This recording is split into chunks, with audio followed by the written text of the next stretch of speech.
Growing up here in Charlotte County, I've seen many changes, one of them being the expansion here at Midway Boulevard. Like many of you, we've used Midway to get to the interstate quickly. But you might be surprised that this project saw many challenges to get to where it is at today. Please join me as we cast a spotlight on the Midway Widening project.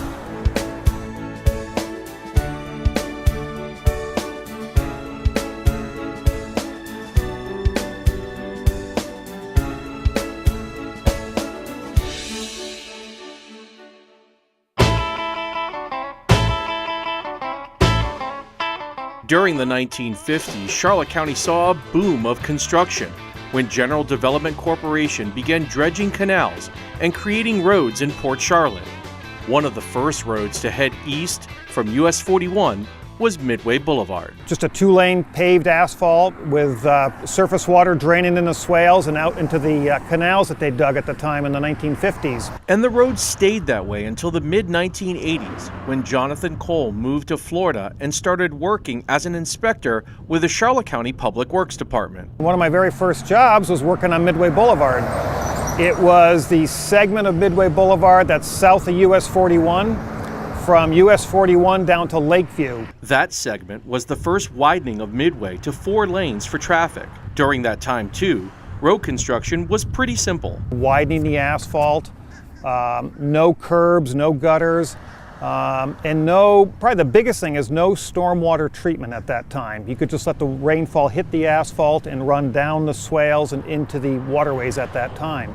There were no significant regulations. 11 years later, Cole had left working for the county and was working for Giffords Webster Engineers, who had just received Phase 1 plans for Midway Boulevard east of US 41. Our company got the design for in 1997, and that was from Elkham Boulevard all the way to Kings Highway. The design phase was only about 50% complete. The project moved very slow, and after several years, they still had not broken ground. One of the biggest problems with trying to widen a 4-lane road that was originally platted in the 1950s is that it was built lower and the houses surrounding it were built relatively low. If you were to build today a new development or a new housing system or a new commercial complex or a new road, you would fill those lots to meet today's FEMA rules and also to meet today's Southwest Florida or SwiftMud stormwater rules. So the county had to figure out how to widen a road with yesterday's rules to meet today's standards. They quickly figured out that as they widened the road, there would be more stormwater runoff. They had to capture that water and release it slowly so it wouldn't impact any properties downstream. The project was broken into 2 phases. The reason that was broken into 2 phases is that the area from Elkham to Sharp, or the area around the Harbor Drive intersection, that could drain sufficiently without impacting properties to the south. But the persisting problem with widening Midway was where all the stormwater runoff was going to go to. We realized that we have a problem, and the problem was that by widening the road and increasing the impervious area of it, the canals in the areas downstream of here, down by US 41, couldn't handle the additional water.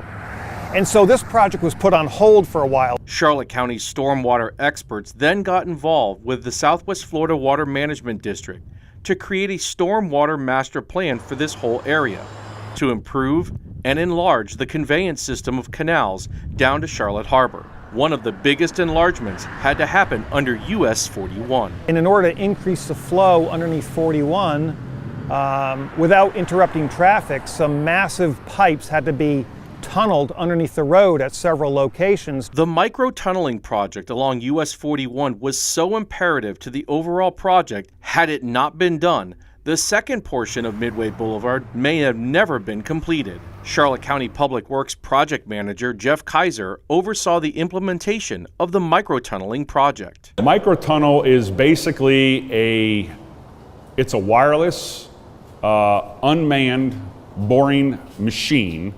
It uses a jacking system, which actually there's jacks that are behind the tunnel head. Concrete pipe, jacking pipe is inserted between the jack and the head, and then the jacking system pushes the pipe, which in turn pushes the tunnel head through the ground at a vertical rate. Kaiser says that it wasn't until he attended a conference that he had learned about microtunneling. They learned that microtunneling had been done in other parts of the country, but not on a scale that the county needed to move vast amounts of water under US 41. Spent about a year doing research between myself and our design consultant, Jonathan Cole with Giffords Webster, and came up with the microtunneling concept, which has been done, but not at this size or at this type of location. But the microtunneling was a success. And because of the success of that project, the county was featured on pages of American City and Counties Crown Communities. The project, the county has won the City and Counties Award, Crown Award. We also won the DOT APWA State Award for the project also. 3, 2, 1, cut. And so, with the project completed, the county officially opened the road in December of 2018. You know, and I take pride in what I do. You know, there's a lot of bumps and bruises, you know, dealing with the businesses and the general public. But once we're done, we're gone. It works, it functions, and most everybody forgot about it, or if they weren't here when it was going on, they don't even know it's there. It's buried underneath and functioning the way it was designed. So it's a successful project. I always say in civil engineering, it's kind of a funny thing. If you drive a road and it looks very boring to you, well then the civil engineer did a good job. If you see it full of flooding and puddles and strange elevations, well then it didn't do a very good job. So yeah, you know, we're proud of this project. I think it came out very well. And I think all the trials and tribulations paid off, both for Charlotte County and for my company and myself personally. So this is kind of like your legacy. Yeah, I guess it is. It's one of my legacies in a way, correct, yeah.